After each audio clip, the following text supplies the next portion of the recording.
देवराज इंद्र की सभा में देवगुरु बृहस्पति जी पधारे। साहू जी, अब बृहस्पति जी आए तो देवराज इंद्र के यहाँ थोड़ा नाच गाना चल रहा था।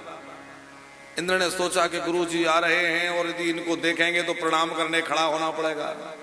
अब मैं राजा खड़ा होऊंगा तो सारे लोग खड़े हो जाएंगे और ये नाच गाना सब रसभंग हो जाएगा, इसलिए मुंह फेर लिया, मानो गुरुजी को देखा ही ना हो। अब गुरुजी भी गुरुजी, उन्होंने कहा वाह चेला, हमें देखकर मुंह घुमा रहे हो, कोई बात नहीं, अब हम भी मुंह घुमा लेते हैं। बृहस्पति जी लौट के चले गए। अब बाद में देखा कि गुरुजी कहाँ गए, गुरुजी तो है ही नहीं। ढूंढवाया, गुरुजी कहाँ है, गुरुजी कहाँ है, गुरुजी कहीं नहीं मिले। बृहस्पति जी अंतर्ध्यान हो गए और राक्षसों को पता चला कि देवताओं के ऊपर से गुरुजी की कृपा हट गई और राक्षसों ने आक्रमण कर दिया। और राक्षसों का आक्रमण हुआ तो देवता पराजित हो गए। पुराने समय में प्रत्येक राजा के राजगुरु हुआ करते थे, गुरुजी अवश्य होते थे, गुरुजी के मार्गदर्शन में ही राज चलता था। आज सबसे बड़ी विडंबना तो यही है कि हमारे जो शासक प्रशासक हैं वो गुरुजनों का आदर नहीं, कि वो नहीं मानते कि राजगुरु कोई हो, उनके लिए कोई मार्गदर्शक हो। तो क्या हुआ कि देवता परास्त हो गए। अब देवता परेशान कि क्या करें। ब्रह्मा जी से प्रार्थना की, ब्रह्मा जी ने कहा कोई गुरु बनाओ, बिना गुरु के काम नहीं चलेगा। गुरुजी तो मिल नहीं रहे, अब कब तक गुरुजी को खोजें, तो फिर दूसरे गुरुजी बनाए। विश्वरूप जो थे उनके पुत्र थे त्वष्टा, उनको अपना गुरु बना लिया। अब वो त्वष्टा ऋषि के पुत्र विश्वरूप को गुरु बना लिया। विश्वरूप को गुरु बना करके और फिर देवताओं ने राक्षसों पर आक्रमण किया तो अपना पद, अपना ऐश्वर्य पुनः प्राप्त कर सके। अब गुरुजी तो बना लिए, लेकिन भाव उतना नहीं था। तो एक बार क्या हुआ कि यज्ञ हो रहा था, अब गुरुजी यज्ञ करा रहे हैं। अच्छा, इनके मामा जी जो हैं वो असुर कुल के, विश्वरूप जी जो हैं इनके मामा दैत्य हैं,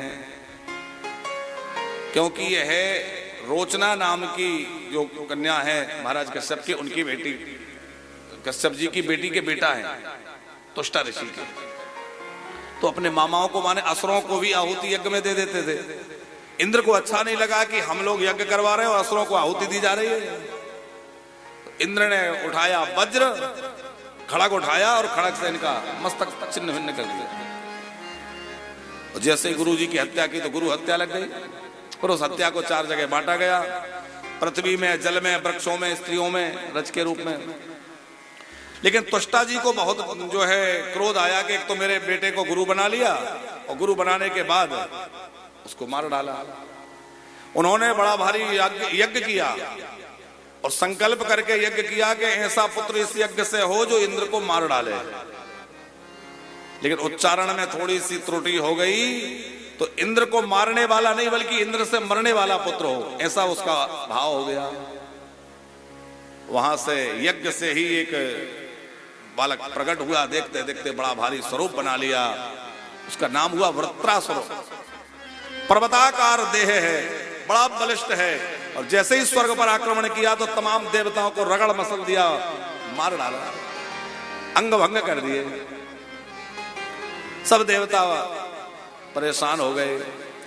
तो कहा कि अब कुछ ऐसा शस्त्र चाहिए जिसमें ब्रह्म तेज हो, क्योंकि ये ब्रह्म तेज से पैदा हुआ है। तो दधीची ऋषि की अस्थियों से एक वज्र बनाया गया जो इंद्र के हाथ में है। इन्हीं दधीची ऋषि की नासिका की अस्थि हड्डी से पिनाक नाम का धनुष बना उसी समय, जो धनुष जनक जी के यहाँ था जिसको राम जी ने तोड़ा है, वो भी दधीची ऋषि की अस्थियों का है। और यह वज्र भी वहां बना। इस वज्र के द्वारा युद्ध हुआ। वृत्रासुर ने भगवान की स्तुति वज्र में भगवत दर्शन करते हुए की है।